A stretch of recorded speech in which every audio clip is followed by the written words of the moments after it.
No, so ngayon no, alam nyo ba no na ang Biblia para sa mga taong hindi naniniwala kay Kristo at sa Diyos, ito ay basura, just like Muslim or Islam, no? So ang mga Muslim na yan ay hindi talaga nagbabasa o hindi naniniwala sa Biblia kasi meron nga silang sariling libro, Quran. So kung ayaw nilang paniwalaan na nakasulat sa Biblia, especially kay Kristo dito sa New Testament, no, na hindi sila naniniwala dito na kay Kristo na siya ang daan patungo sa Ama, at hindi sila naniniwala dito. So itong Biblia para sa kanila, ito ay basura para sa kanila, no? So para sa atin na mananampalataya kay Kristo, ito ay power or kapangyarihan ng Diyos para sa atin, no? Itong mga nakasulat sa Biblia. So ang New Testament naman para sa mga iglesia ni Kristo, mga Jehovah's Witness, o mga Judaism, or yung mga SDA, yun, mga marami pa, no? At marami pang iba, no, na mga MCGI, no, na mga taong hindi naniniwala or sumusunod sa mga salita ni Kristo, no?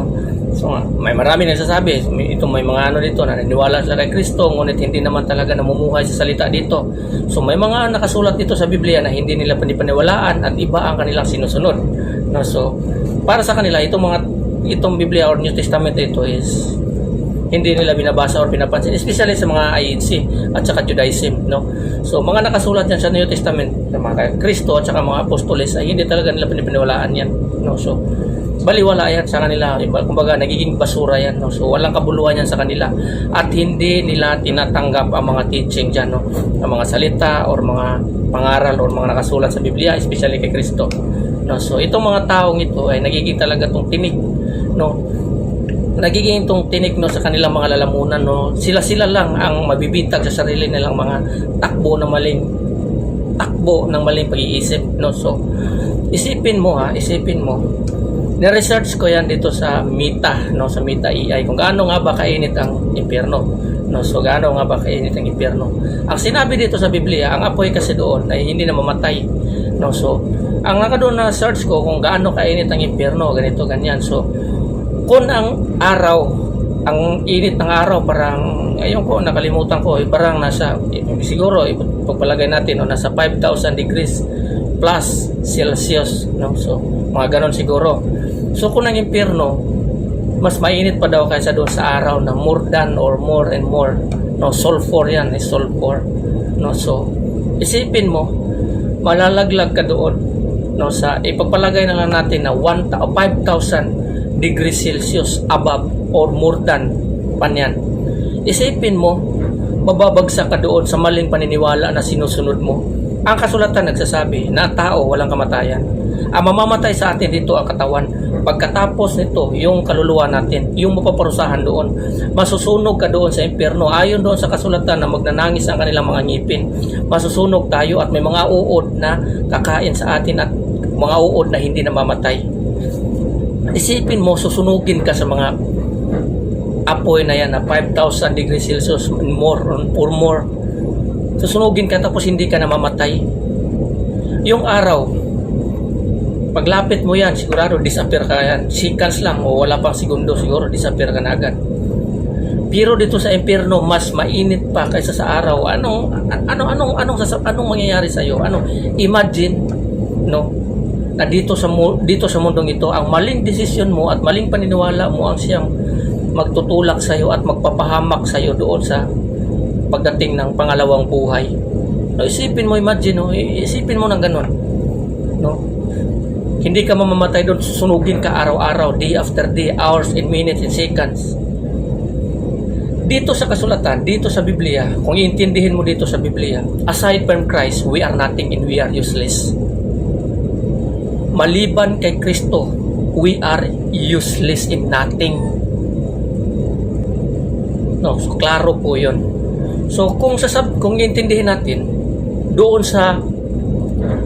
sa impyerno, dito sa mundong ito, ginagabayan pa tayo ng ating Panginoon kasi binibigyan niya tayo ng pagkakataon na magsisi at magbalik at mananampalataya sa kanyang anak na si Kristo. Kasi sa pamamagitan ng anak, sa pananampalataya at pananalig natin kay Kristo, magkaroon tayo ng buhay na walang hanggan ayon sa kanyang mga pangako. Isipin mo, hindi ka maniniwala kay Kristo, susunugin ka pagdating ng panahon. Hindi ka magkakaroon ng buhay. No, so kung tayo ay lalayo kay Kristo, impyerno yan. Lalayo tayo at hindi tayo mananampalataya kay Kristo, impyerno tayo. Maniwala kayo dyan. Ang tao na bumabagsak sa impyerno, yun yung mga tao na lumalayo sa Diyos, lumalayo kay Kristo. Aside from Christ in hell. Sa impyerno yan, maliban kay Kristo. Pag lalayo ka kay Kristo, pag si Kristo lalayo sa iyo, lalayo sa tao, ang tao sa impyerno yan. Kaya doon, sinasabi sa Biblia na ilalayo sila sa presensya ng Diyos. Doon sila magnanangis ang kanilang mga ngipin. Doon sa impyerno. Kasi nga, nilalayo na sila sa presensya ng Diyos. Ikaw na mag-isa doon, kasama ang mga tao doon na sumusuway din sa mga kautosan ng Diyos. Simple lang naman ang utos ng Ama, ng Diyos Ama. Sumasampalataya kayo sa kanyang sinugo, si Kristo Jesus. Ngunit ang mga tao gagawa ng paraan upang hindi maniniwala at mananampalataya at gagawa ng ibang dahilan na paninira kay Kristo at inaakay pa nila yung iba sa kanilang mga teaching upang ang mga tao din ay hindi mananampalataya at magbabalik kay Kristo. Na ang utos ng Ama, simple lang, sumampalataya kayo sa sinugo niya, ang kanyang bugtong anak na si Kristo. Si Kristo na sabi, I am the way, the life, and the truth. Ang hindi sumasampalataya sa anak or manalig sa anak ay walang buhay na walang hanggan, ay hindi makakatanggap ng buhay na walang hanggan. Ngunit ang sumasampalataya sa anak ay magkaroon ng buhay na walang hanggan. So, klarong-klaro po. Isipin mo sa maling desisyon mo, sa maling paniniwala mo, maling taong sinusunod mo, maling libro na binabasa mo, maling paniniwala mo ang siyang maghahatid sa iyo sa impyerno. Isipin mo yan. Ang buhay natin dito sa mundong ito, sandali lang to. Sandali lang to, maikli lang to. Kung iisipin mo, iisin natin kahit mga pagtitiis dito, mga paghihirap, pinansyal, o ano namang problema, iisin natin yan kasi pagkatapos nito, ang atin lang, kailangan mananampalataya tayo sa anak kasi nga yan ang sugo ng Diyos Ama. Sumampalataya kayo sa anak na sinugo niya, si Kristo Jesus. At tayo ay magkaroon ng buhay na walang hanggan. Ngunit kung hindi kayo sumampalataya sa anak at diretso kayo sa Ama, wala kayong buhay na walang hanggan. Kasi nga si Kristo ang nagsabi, I am the door. Ang hindi dumadaan sa akin ay magnanakaw. No? Yun, simple. So, isipin mo, sa maling paniniwala, maling religion, maling sinusunod mo, doktrina, sinusunod mo, pinapaniwalaan mo, magpapahamak sa'yo, susunugin ka na more than or more and more times ang init ng araw doon sa impyerno with sulfur and brimstone. Isipin mo, susunugin ka noon, araw-araw, every second. Walang magre-rescue sa'yo. Walang tutulong sa'yo, walang anghel, walang Diyos. Hindi ka tutulungan ng Diyos doon. Kasi nga, nilalayo sila ng presensya ng Panginoon. Wala ka na pag-asa doon. Isipin mo, bakit mo hahayaan na ang buhay mo ilalagay mo sa alanganin dahil nga sa maniling paniniwala at sinusunod mo dito sa lupa. Isipin mo yan, no? So, mag-isip-isip po tayo, no? So, hanggang dito lang in God bless everyone. Amen.